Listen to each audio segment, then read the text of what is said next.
வருமானத்துக்கு அதிகமாக 1,75,00,000 ரூபாய் சொத்து சேர்த்ததாக தொடரப்பட்ட வழக்கில் அமைச்சர் பொன்முடி உள்ளிட்டோரை விடுதலை செய்த தீர்ப்பை ரத்து செய்து தீர்ப்பளித்த சென்னை உயர்நீதிமன்றம் தண்டனை விவரங்களை அறிவிப்பதற்காக டிசம்பர் 21ஆம் தேதி ஆஜராகும்படி பொன்முடி உள்ளிட்டோருக்கு உத்தரவிட்டுள்ளது.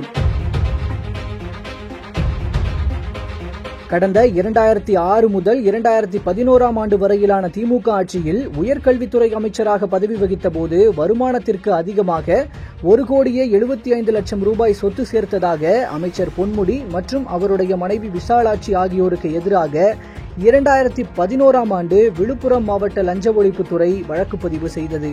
இந்த வழக்கை விசாரித்த சிறப்பு நீதிமன்றம் பொன்முடி மற்றும் அவரது மனைவி விசாலாட்சி ஆகியோரை விடுதலை செய்து கடந்த 2016ஆம் ஆண்டு தீர்ப்பளித்தது.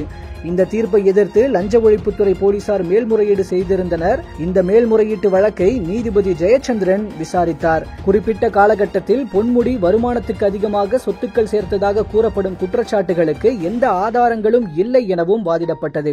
அனைத்து தரப்பு வாதங்களும் முடிவடைந்து தீர்ப்பு தேதி குறிப்பிடாமல் தள்ளி வைக்கப்பட்ட நிலையில் நீதிபதி ஜெயச்சந்திரன் இன்று தீர்ப்பளித்தார்.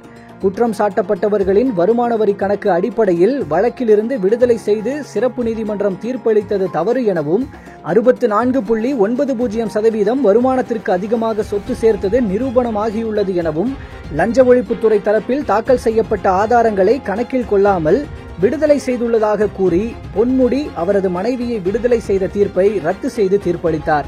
மேலும் தண்டனை விவரங்களை அறிவிப்பதற்காக டிசம்பர் 21ஆம் தேதி ஆஜராகும்படி பொன்முடி மற்றும் அவரது மனைவிக்கு நீதிபதி ஜெயச்சந்திரன் உத்தரவிட்டுள்ளார். இந்த தீர்ப்பின் காரணமாக பொன்முடி தனது MLA பதவியில் நீடிக்கும் தகுதியை இழக்கும் சூழல் உருவாகியுள்ளது.